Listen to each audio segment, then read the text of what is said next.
देखो अगर ये स्कैटर देखेंगे डिफरेंट ईयर्स में, तो मैकेनिकल में कंक्लूजन क्या निकल के आता है, आप इन सब्जेक्ट्स के बिना अच्छे मार्क्स नहीं ला सकते। जिनके सब्जेक्ट बड़े हैं, इनका वेटेज कम है, उनको थोड़ा सेलेक्टेड मारो। आप इन सब्जेक्ट पे बहुत ज्यादा फोकस करो। 10-15 मिनट पढ़ने के बाद 3-4 मिनट लिखो आपने क्या पढ़ा। इससे क्या होगा, आपके दिमाग में स्ट्रेट जाएगा। किसी के बारे में नेगेटिव मत सोचो, हमेशा अच्छा सोचो। इससे पता क्या होता है, आपके खुद की मेंटल हेल्थ अच्छी रहती है।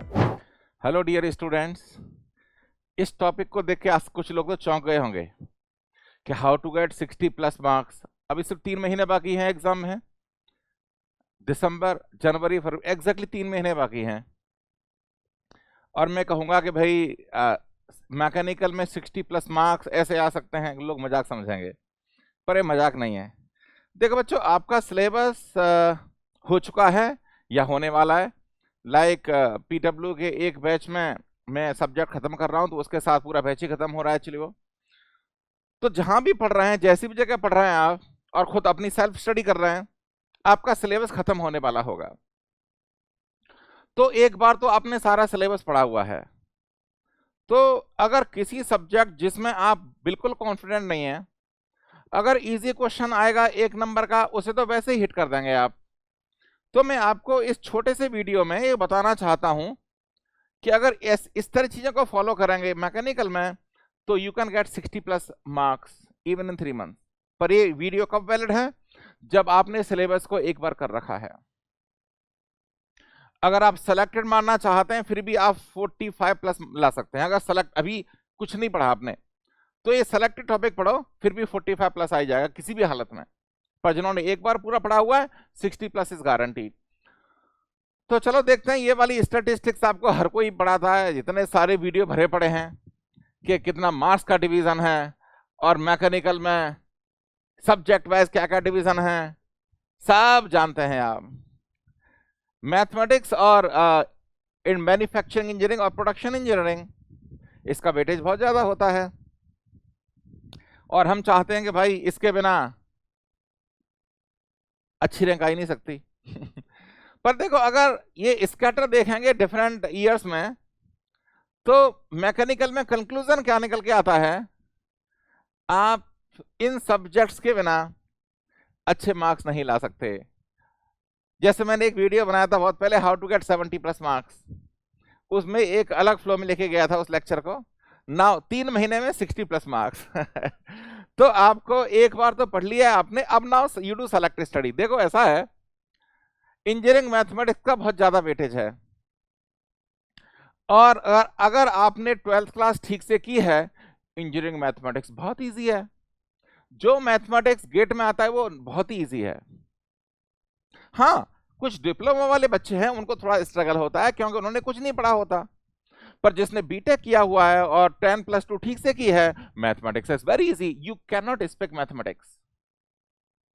तो आप इस पर फोकस करो, रिवाइज करो ना। General aptitude, reasoning, aptitude, English. देखिए अगर आप हिंदी बेल्ट से हैं, तो अंग्रेजी में ज्यादा माथापच्ची मत करो, you will waste lot of time, bang your head. फिर भी जितना अंग्रेजी इतना आती है, उससे ज्यादा इंप्रूव कर नहीं सकते इस 3 महीनों में।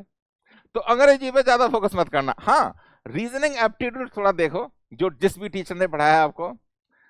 अंग्रेजी अगर मैं 6 महीने पुरानी बात होती, तब मैं आपको इंसिस्ट करता भैया अंग्रेजी पे ध्यान दो, especially the Hindi belt people. Those who are from South India, naturally they have better English, so you know they also don't have to study. So now maximum weightage is production engineering, वो पढ़ना है आपको। और then theory of machine, specially vibration वगैरह जो section है, उससे आप इसके बिल्कुल नहीं कर सकते, क्योंकि जो फट्टू क्वेश्चन होते हैं, जो दिमाग हिला देते हैं कभी कभी, अच्छे अच्छे टीचरों के दिमाग हिला देते हैं कभी कभी, वो थ्योरी मशीन से आते हैं। और हमारे पीडब्ल्यू में एक्चुअली आपको हर टीचर चैंपियन है, और उन्होंने जबरदस्त पढ़ाया है आपको थ्योरी मशीन। नोट्स फॉलो करो उनके बस आप।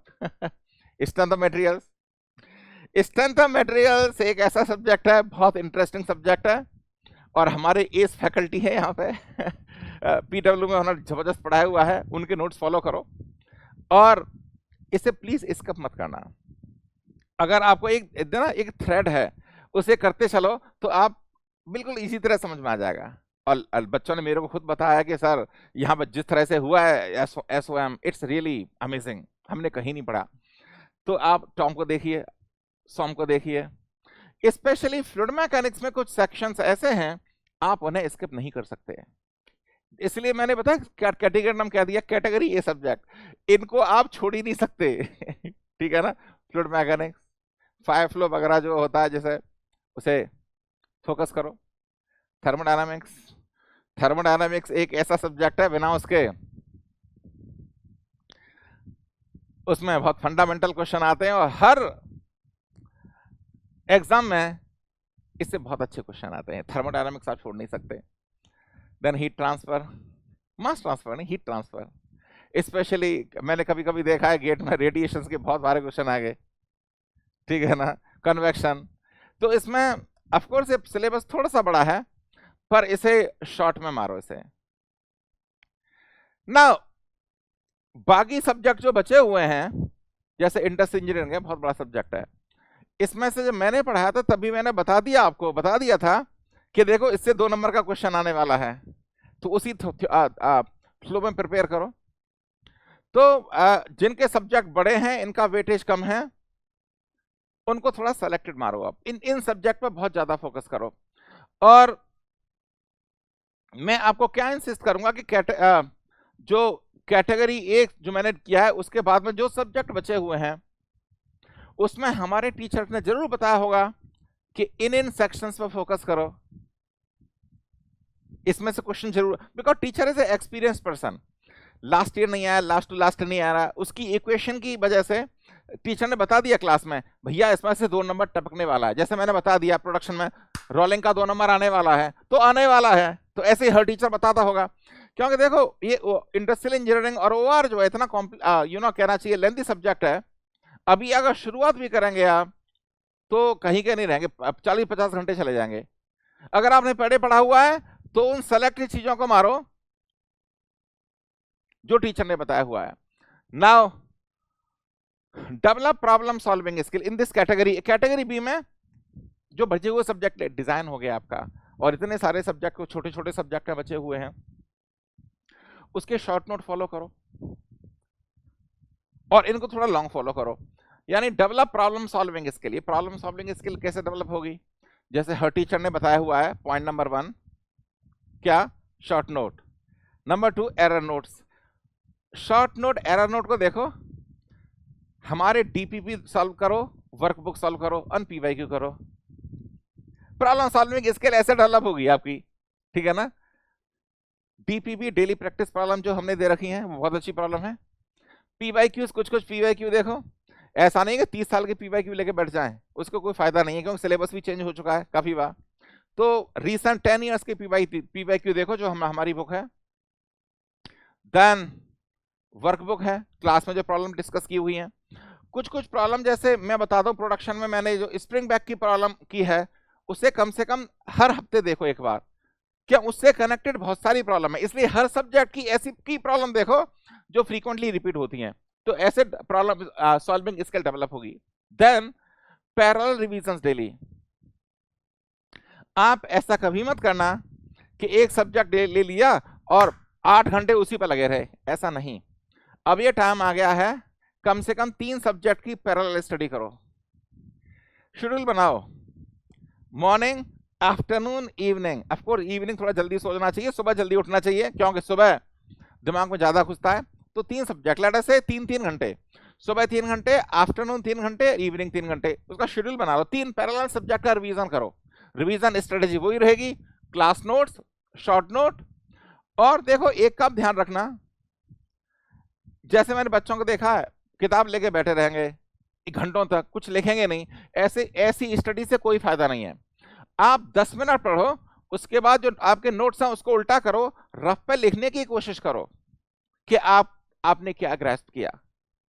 Without writing that study has no meaning.